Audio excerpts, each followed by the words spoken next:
Good afternoon. It's the 23rd of May 2017. It's almost 12:30. It's actually 12. It's funny because my watch is actually 5 minutes fast, but my computer is too. For some reason, I don't know. Maybe I use my watch to set my PC time. Anyway, quickly. I've got another game here for you very shortly, and I'm David Weegenaar, of course, from Christchurch, New Zealand, the city that rocks. And anyway, yesterday was the 22nd of May, which is 6 years and 3 months since we had a devastating blow to our great city of Christchurch in the mainland New Zealand. And here are my reading glasses that I keep talking to you about. Now look at it. They don't look very good, do they? And anyway, these are my reading glasses. They're about a +1 or whatever they are, sort of for that, and they seem to work really, really well. So I mean, that's part of getting older, is one has to accept that these things become part and parcel of oneself. And I want to talk quickly about friendships, and sometimes you can love someone heaps and like them. Even some of my chess friends, when I play them in chess, I don't really want to beat them, so I don't mind losing to them. I mean, you probably don't believe me, but that's my truth. Now sometimes you get friends and you love them so much and you like them so much, and even other people, you just like them and love them so much, but you just tend to grate against each other. But you know what, it's one thing saying goodbye to them, it's another thing throwing open the door still, even though you have constant nitpicking about one's beliefs, which no one can really match another person's beliefs or how they've come about believing in something, which I do. I've made it quite clear that I'm a believer. Now I'll give you an example of something. So I've thrown open my door to a friend who I really, really love and like and respect and everything like that. But I've spoken about scientists that don't believe in creation. I mean, yeah, that's right, that don't believe in creation. And I've spoken about scientists that do. And I'll give you an example of one of the godfathers of science, what he says. He or she that doesn't believe in a God is deluded. And who said that? You'll be surprised. The godfather of science, or one of them, Sir Isaac Newton. Okay, now here comes the chess game for today, and so I'm not going to do any more talking about that, but everyone, each to their own, I got told last week when I picked up a person who was at the bus stop. Each to their own. But when I told this person who studies physics and all this sort of stuff, what I've just said to you just now, when I told him that, you can look me right in the eye, he said, I didn't know that about Sir Isaac Newton. He didn't know that. But he's getting taught all these other things, but that wasn't one of the things. And I might be wrong. I probably am. But that's what I've learned. But that doesn't make me believe in what I believe. But that's just an added thing that goes in there, and the whole pool of equation, which is another subject about the pond. But I'm not going to talk about the pond now. We're going to go now look at a game between Wilhelm Steinitz, or Wilhelm, or Willem, or William Steinitz, and Dr. Emanuel Lasker. Okay, so Dr. Emanuel Lasker is black, and William Steinitz or W.Steinitz, which is world champion back then, is white. And we have already heard about Dr. Emmanuel Lasker, so I'm not, you know, I'm noticing that if I don't analyse the game, then it doesn't get so much interest in it. So I'm a bit sort of surprised by that, because a lot of people I thought would want me to kind of be quiet.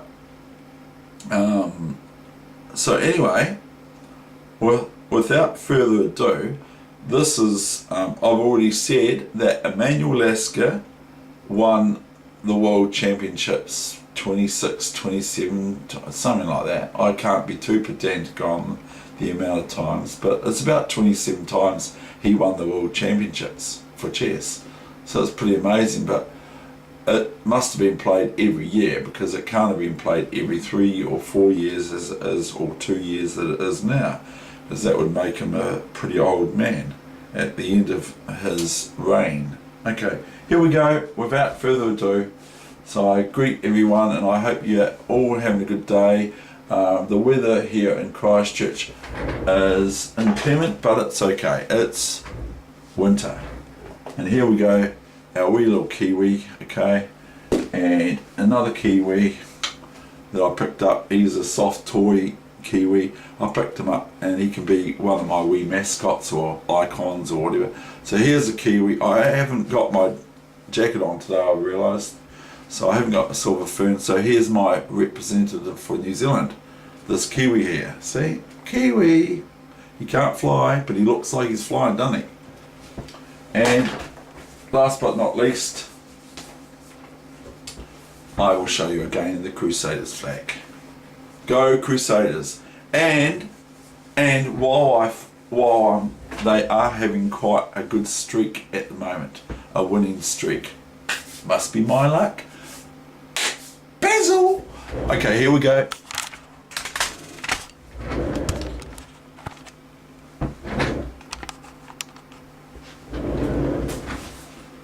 So I do some talking, but I don't want to do too much.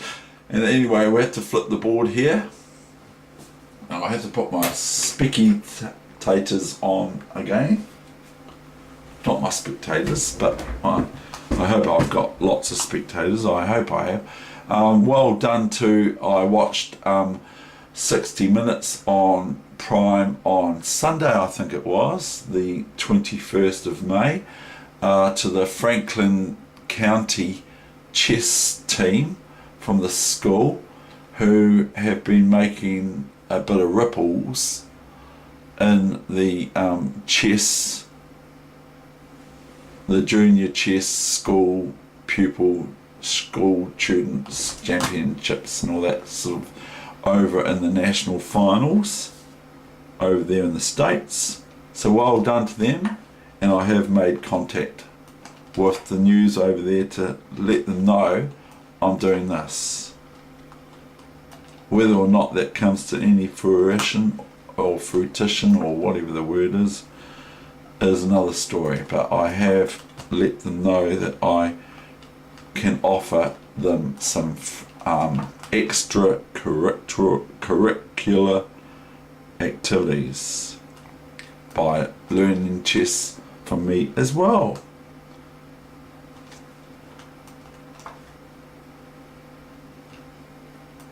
Because a little bit of extra doesn't do any harm. Now look at these guys, look. I don't think you'll see, or you can from Steinitz, because he can like to play all things on Chigarin and Steinitz and all that sort of thing. They like to play all their pieces to the back rank. They go up and then they go back again. And it reminds me of one of my favourite friends. He's a FIDE master. I'm not going to drop his name. I'm probably allowed to, but I'm not going to. And he showed me a game last year that he played all his pieces right back to the back rank, and then his opponent resigned because he won his queen. It was an absolutely gorgeous game. That's what chess is like, you see. pawn takes bishop's pawn. Oh goodness.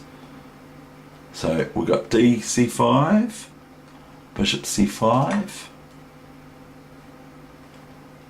cd5, ed5, knight f3, knight c6, bishop d3, d4, exclamation mark. They gave Dr. Emanuel Lasker in this Queen's Gambit decline that was played 1895-96 at St. Petersburg.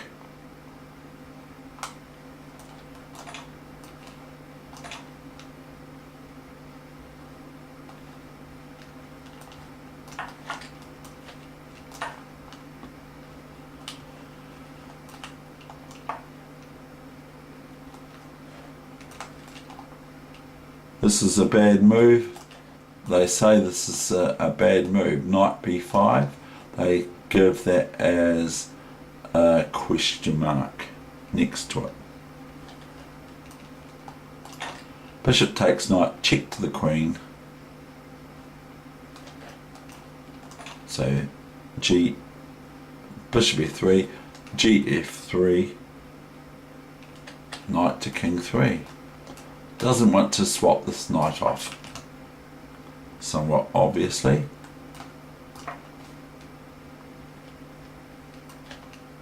Look at this.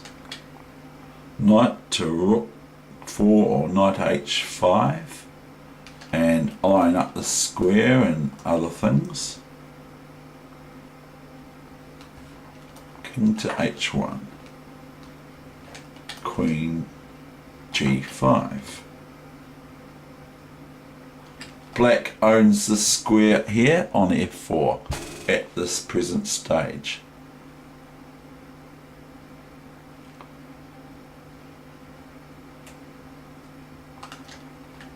Bishop g3. Rook a d8. Now this is getting like, this has got this in mind, and this bishop here is looking in trouble to me. So white would have to do something about that. So they do. They go queen c2, threatening this too as well. Queen to h6, defending the h7 pawn as well as doing other things too. And it reminds me of my friend, what I said about him. He works for Inland Revenue, or he did in the old days, and I said he does this and that and this and that and some other things too, which is like debt collecting. So that's what I said about him back then. I think he liked it. I think he did. I'm not dropping names, of course. I can't do that because it's not fair on them unless they say I can talk about them, and I'm just joking anyway. But rook c8 or rook cd1 and rook c8 threatens this and this, and like, say for instance we just it doesn't threaten that, David. It doesn't threaten bishop takes there because of queen takes, because this would be hitting the queen, but it doesn't threaten bishop f2 because black merely would be met with queen takes f2, but it could be threatening this. So let's say we do some oblong move for white here, which is just purely for fun and analysis. We go bishop here, okay? Now we're threatening rook takes queen.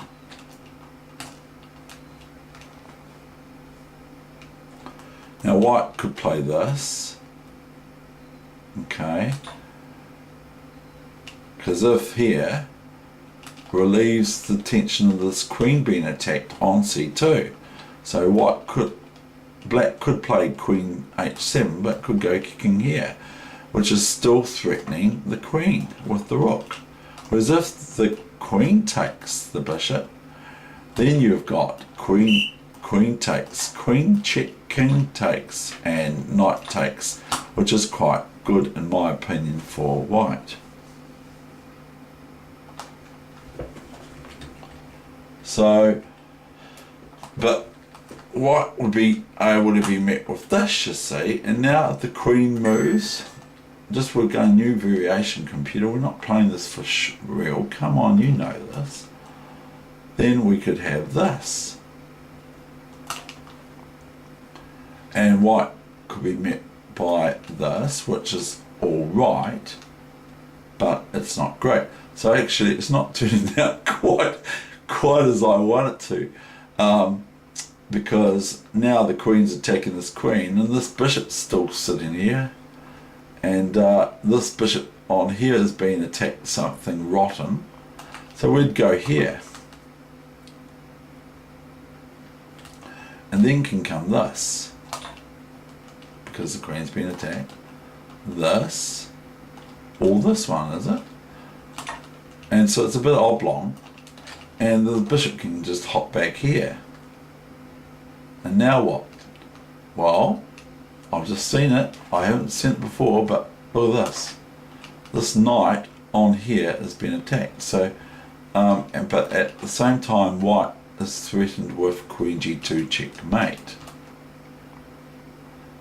So we go back, instead of going back here, we go here instead, I suppose. And then could come this. And now white is indefinitely turbulent waters. Because what's white going to do about this threat? It's very difficult. I'll leave that to you to look at for fun if you like. But this is just a fun line we're looking at. Okay, so we'll go on rook c8. And now comes, so that is all just gobbledygook, as it's called in computer language.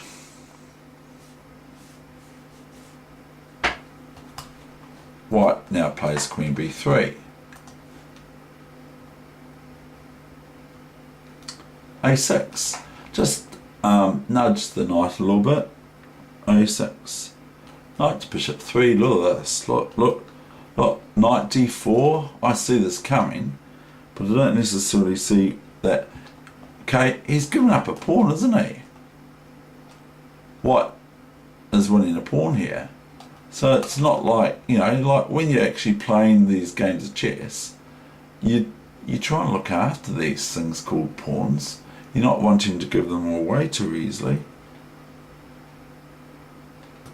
Queen takes b7, knight g3. Now note that there's only one way for white to recapture this, is here, but not here.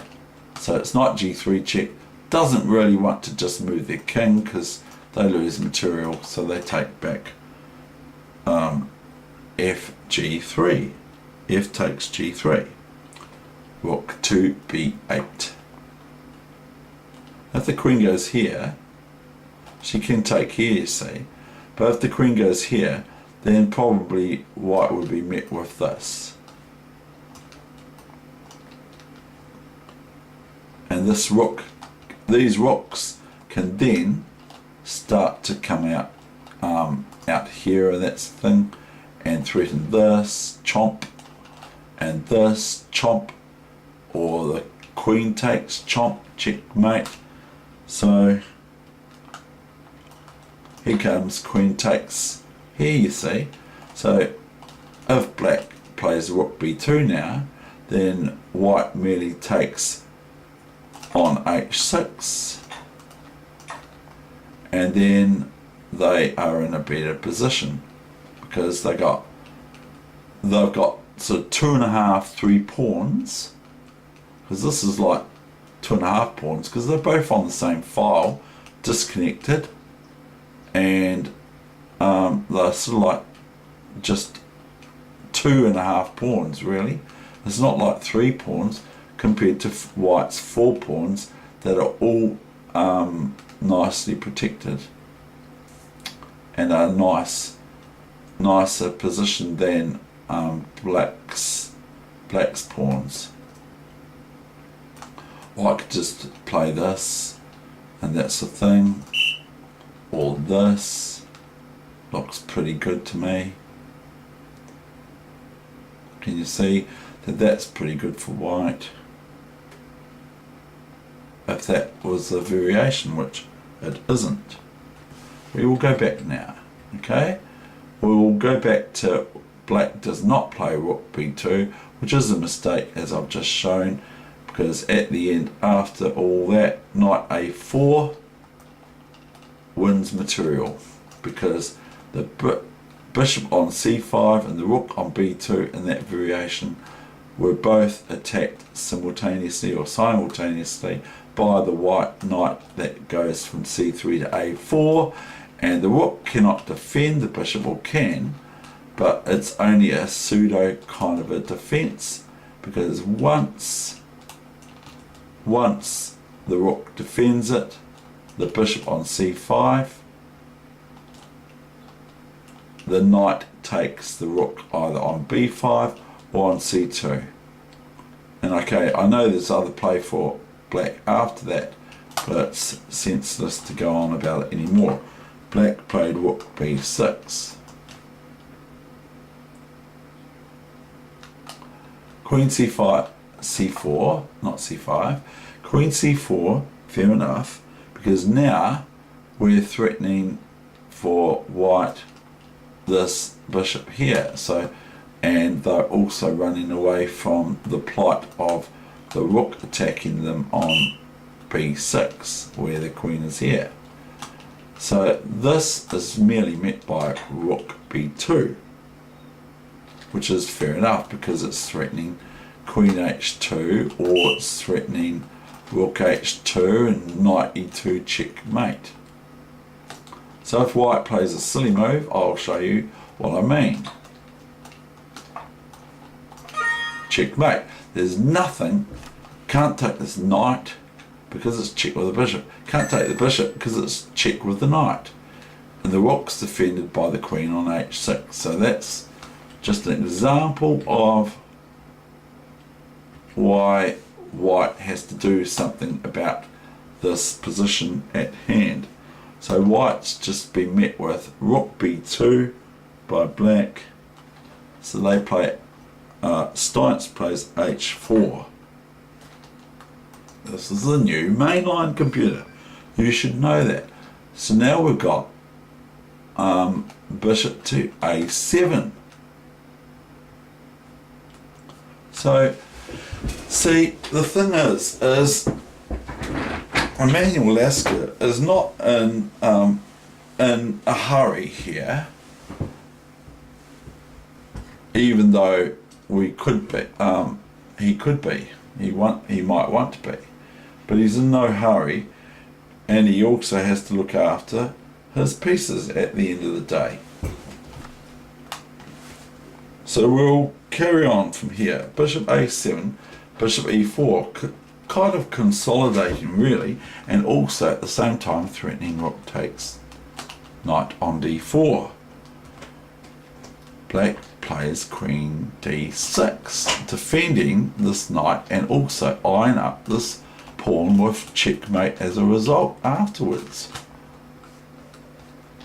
Pawn to f4, not c5 or whatever, I don't know where I was going with that.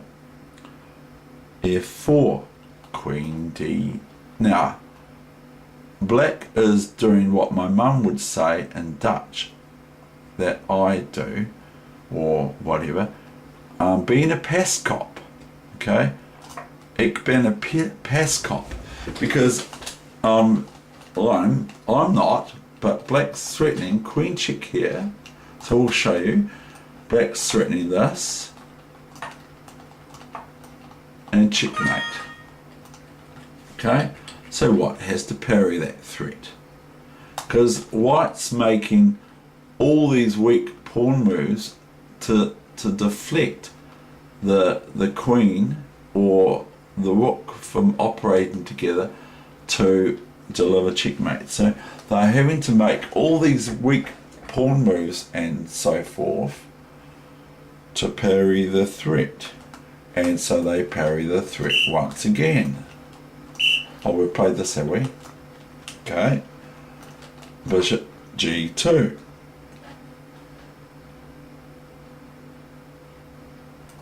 Queen here. Now see, white's been met with black just picking at white's pawns and weakening, as well as offering this knight up here. Now we will have a look at this very quickly. And for all intents of purposes and all that sort of thing, would I play that? I don't even know. If rook takes there, what would I do if I was playing this? I would probably play this. I think I'd be very tempted to play this. And then white's threatened with queen takes bishop checkmate. Or queen h4. Now what's white going to do here? What can white do here?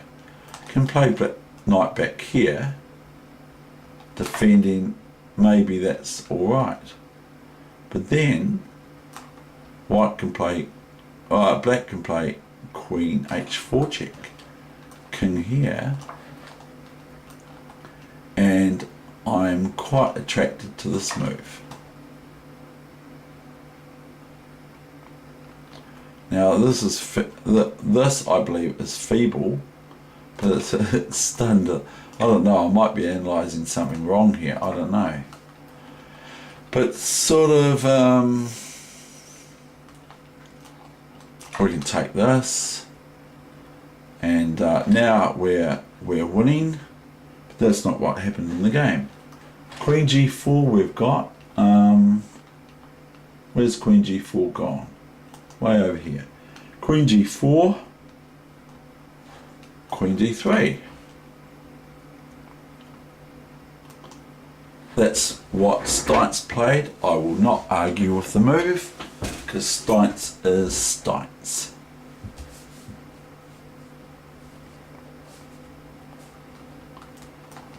Look at this. Constant. Now look, if this now, to defend the G pawn from knight G3 check, etc. Have a look what white would be possibly met by as knight takes here. And a constant hassling even of white's king's pawns position. The pawns here are getting hampered by black's 3-4 pieces at hand. The bishop, the rook, the knight and the queen. They're all hassling and directed against the king on h1 for white. Now we've got knight e4. Now how does the great Emanuel Lasker continue here? He plays bishop to e3, cutting off the defense of the queen of the G pawn on g3 by playing bishop e3 and threatening again knight takes g3, etc., which is advantageous to black. Rook to bishop 3 comes the reply. And then we've got this devastating blow. Rook g2. Now if rook takes here,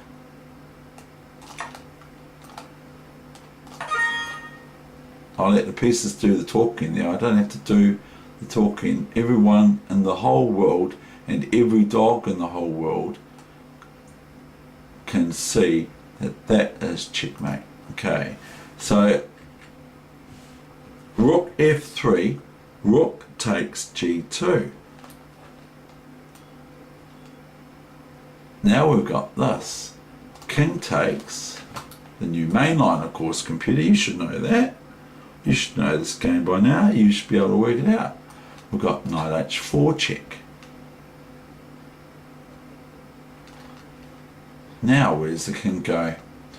If it goes here, it's checkmate in 2 moves, isn't it?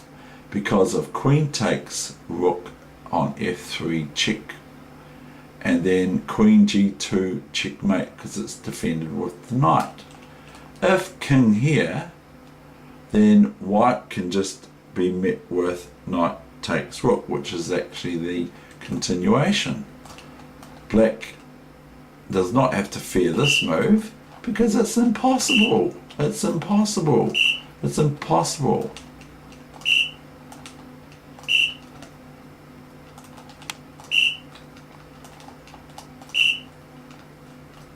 So it's check, the king has to react. If here, then it's simply easy from there for white to lose. I'll give you the example. If here, which is the only move by the way, other than knight here, which is futile, wouldn't be good to black to play bishop f2, because if queen takes queen, and that's white is lost still, of course. I mean, now it's probably a draw, because where's the knight go? It goes here. Yeah, it can go here. And then, sorry, I'm incorrect. But this is a loss for white, but it's a lot harder than what white has to meet. Instead of bishop f2, this. Checkmate. Or this, to rub salt in one's wounds.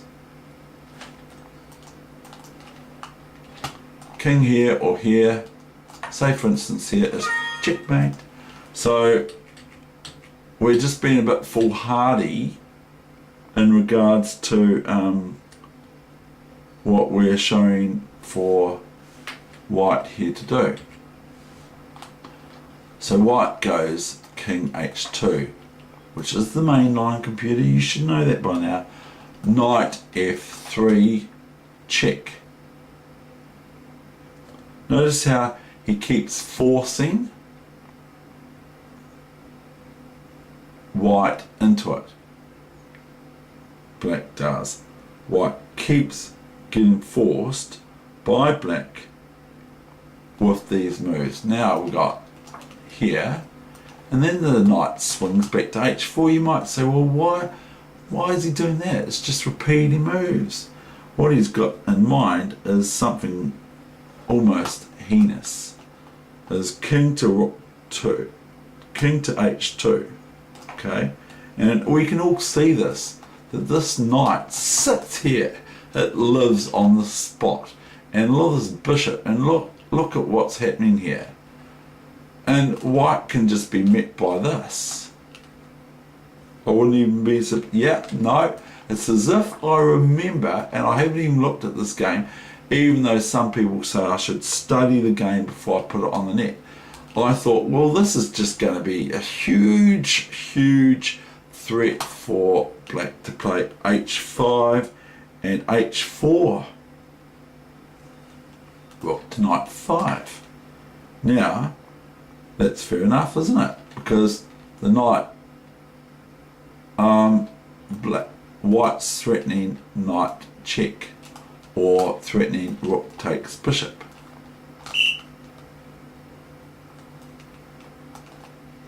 So that white's actually threatening rook takes f5 and queen takes e3, even though they're not very good position.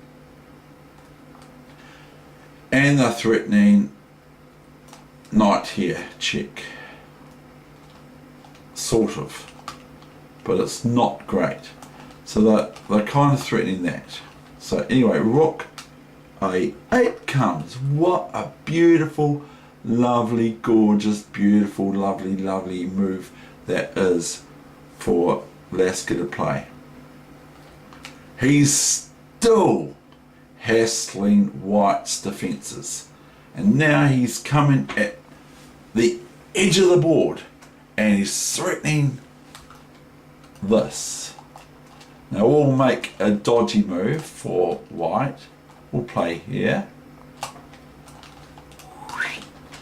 And we're not going to look at this move, are we? Because of Queen G3 and Queen G1 checkmate. So we'll just show you that.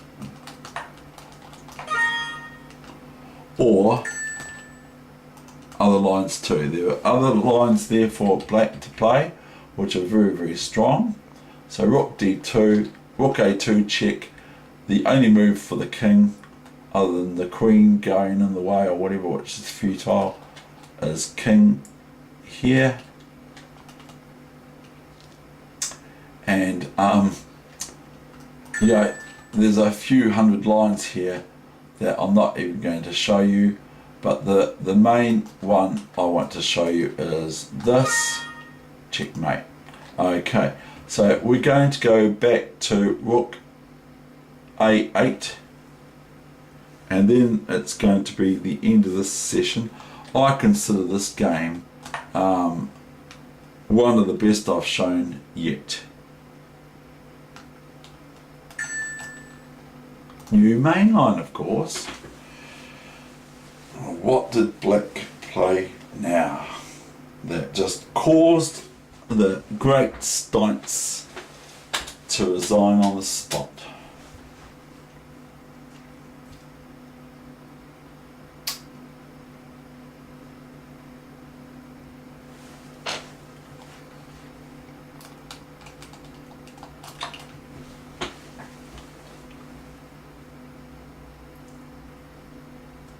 Now I have to actually figure it out now.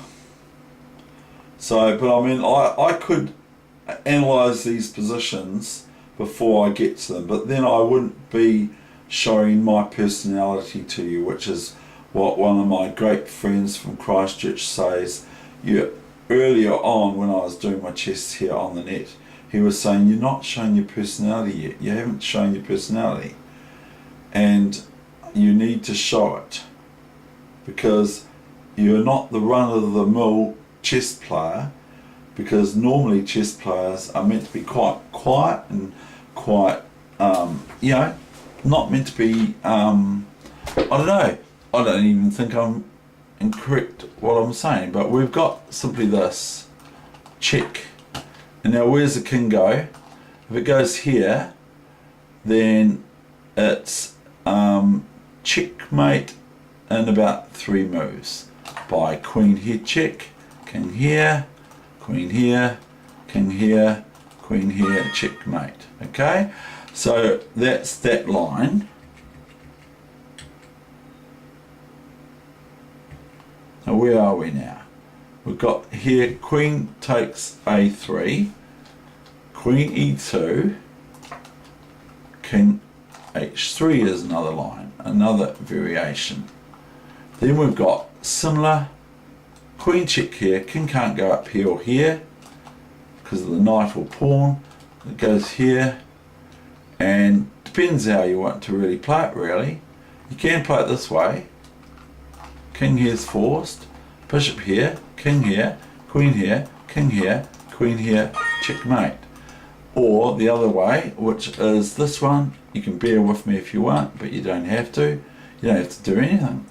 You don't have to look at me showing chess at all. It's up to you if you want to look at my chess or not. Queen H, Queen F1 check, king here, queen here, new variation, king here, and like the other line, if you want to wriggle around, you can do this and pick up the rook or whatever you want to do, but I wouldn't advise it. Queen is checkmate. That's the end of my session. I hope you enjoyed it. I hope that it's okay for me to say my beliefs on here. I have got beliefs. I respect other people's beliefs, and that's even in amongst people that go to different churches than I do. They have different beliefs. Even in the churches, they have different beliefs. Even in the same church, people have different beliefs than what I might have or they might have, or whatever, that sort of thing. So I hope that's okay for me to expand on that with you today. I mean no harm by delivering that message to you. Okay, thank you very much.